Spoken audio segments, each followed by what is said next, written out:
রাজকুমার যখনই স্ত্রীর সঙ্গে সহবাস করত প্রতিবারই সে স্ত্রীকে প্রায় মৃত্যুর মুখে ফেলে দিত। কাজ শেষে আবারও লোহার শিকল দিয়ে হাত পা বেঁধে একটা খাঁচার মধ্যে বন্দি করে রাখত। কিন্তু মেয়েটি এতে একটুও ভয় পেত না, বরং রাজকুমার যত বেশি তাকে নির্যাতন করত সে ততই রাজকুমারকে ভালোবাসতে শুরু করত।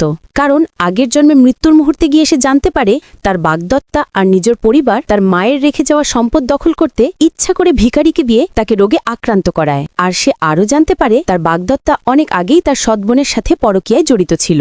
রাগে সে যখনই প্রায় বাগদত্তাকে বেড়ে ফেলতে যাচ্ছিল ঠিক তখনই রাজকুমার হাতে তলোয়ার নেয় হঠাৎ ঘরে ঢুকে। কোনো কথা না বলে সে সেই বিশ্বাসঘাতক যুগলকে হত্যা করে মেয়েটির প্রতিশোধ নেয়।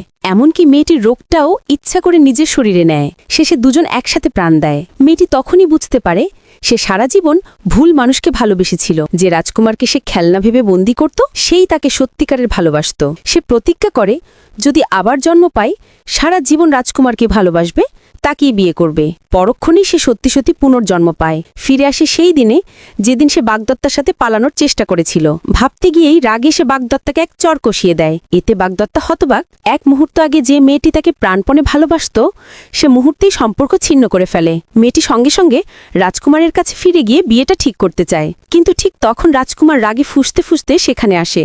নিখোঁজ কনে আর পাশে দাঁড়ানো বাগদত্তাকে দেখে তার রাগ চরমে উঠে। সে জানত না যে এই জন্মে মেয়েটি তাকে মেরে ফেলল সে পালাবে না। বাগদত্তা হতাশ হয়ে ছটফট করতে থাকে, কারণ মেয়েটি সম্পত্তির লোভেই সে এত কিছু করেছিল। সে রাজকুমারকে বলে মেয়েটির সাথে তারই প্রেমের সম্পর্ক, কিন্তু রাজকুমার ছিল জন্মগতভাবেই পাগল স্বভাবের। সে রাগে মেয়েটির গলায় কামড় বসিয়ে ঘোষণা করে মেয়েটি তার সঙ্গেই তার মিল। তারপর মেয়েটিকে তুলে নিয়ে চলে যায়। মেয়েটি মুখে বললেও যে সে পালাবে না, রাজকুমার তবু তাকে লোহার খাঁচায় বন্দি করে রাখে। এই দরজাখাটি লোহার তৈরি, তুমি পালাতে পারবে না কি বলে রাজকুমার নিজেকেও সেই খাঁচার ভেতর ঢুকিয়ে চাবিটা বাইরে ছুঁড়ে ফেলে। মেয়েটি তখন বুঝতে পারে আগের জন্মে সে রাজকুমারের হৃদয় কতটা ভেঙে দিয়েছিল। আসু, আমাকে ছেড়ে যেও না, ঠিক আছে? গত জন্মে তুমি তোমার জীবন দিয়ে আমাকে রক্ষা করেছিলে। এই জন্মে আমি তোমার সঙ্গে থাকবো সারা জীবন, কখনো ছাড়ব না।